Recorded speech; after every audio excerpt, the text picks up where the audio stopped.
दोन्ही बाजूचा युक्तिवाद आता पूर्ण झालेला आहे। कोर्ट आता थोड्याच वेळात निर्णय देणार आहे।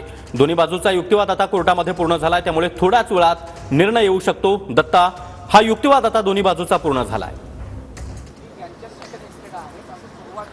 नक्कीच सागर, दोन्ही बाजूचा युक्तिवाद आता न्यायालयामध्ये पूर्ण झालेला आहे आणि अगदी काही वेळामध्ये न्यायाधीश जे आहे ते आपला निर्णय देऊ शकतात। या निर्णयामध्ये वाल्मिक कराड यांना पोलीस कोठडी देणार का न्यायालयीन कोठडी देणार हे पाहणं महत्त्वाचं ठरणार आहे। मात्र दोन्ही बाजूने मोठ्या प्रमाणात युक्तिवाद करण्यात आला होता। हा सगळा युक्तिवाद झाल्यानंतर न्यायाधीश काय निर्णय घेतील याकडे सगळ्यांचं लक्षच लागलेलं आहे। मात्र दुसऱ्या बाजूला जर बघितलं आपण तर वाल्मिक कराड यांच्या वकिलांनी जी भूमिका घेतलेली होती त्यामध्ये वाल्मिक कराड हे गरीब राजकारणी आहेत, ते सामाजिक कार्यकर्ते आहेत, त्यांच्यावरती फक्त आरोप करण्यात आलेला आहे। त्याचबरोबर हा जो गुन्हा आहे तो 7 वर्षापर्यंतचा शिक्षेचा असल्यामुळे यात कोठडी देण्यात येऊ नये। त्यांनी न्यायालयीन कोठडीची सुद्धा आरोपीच्या वकिलांकडून मागणी करण्यात आली होती। त्याचबरोबर सीआयडीच्या वकिलांनी, सरकारी वकिलांनी सुद्धा वाल्मिक कराड यांना पोलीस कोठडी देणं किती महत्त्वाचं आहे याचे सुद्धा मुद्दे न्यायाधीशाच्या समोर मांडले होते। त्यामुळे न्यायाधीश आता काय भूमिका घेणार हे पाहणं महत्त्वाचं ठरणार आहे।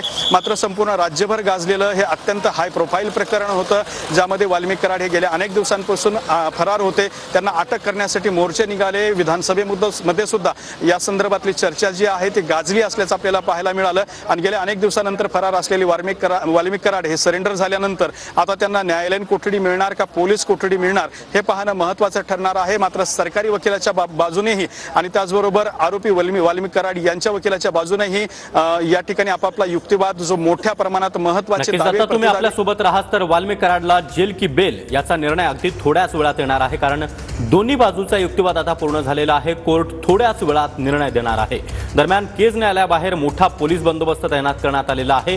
वाल्मिक कराडला जेल होणार की बेल मिळणार हे पाहणं देखील तितकंच महत्त्वाचं आहे, कारण दोन्ही बाजूचा युक्तिवाद आता पूर्ण झालेला आहे। सरकारी वकील असतील, त्याचबरोबर वाल्मिक कराडचे वकील असतील, यांच्यामध्ये जोरदार घमासान हे केस कोर्टामध्ये आपल्याला पाहायला मिळालेलं आहे। जोरदार युक्तिवाद या दोन्ही वकिलांकडून करण्यात आलेला आहे आणि आता हा युक्तिवाद पूर्ण झालेला आहे। त्यामुळे केस कोर्ट काय निर्णय देतं हे पाहणं अत्यंत महत्त्वाचं असणार आहे। दोन्ही बाजूचा युक्तिवाद आता पूर्ण झालेला आहे, त्यामुळे वाल्मिक कराडला पोलीस कोठडी मिळणार की मग जामीन मिळणार हे पाहणं देखील महत्त्वाचं असणार आहे।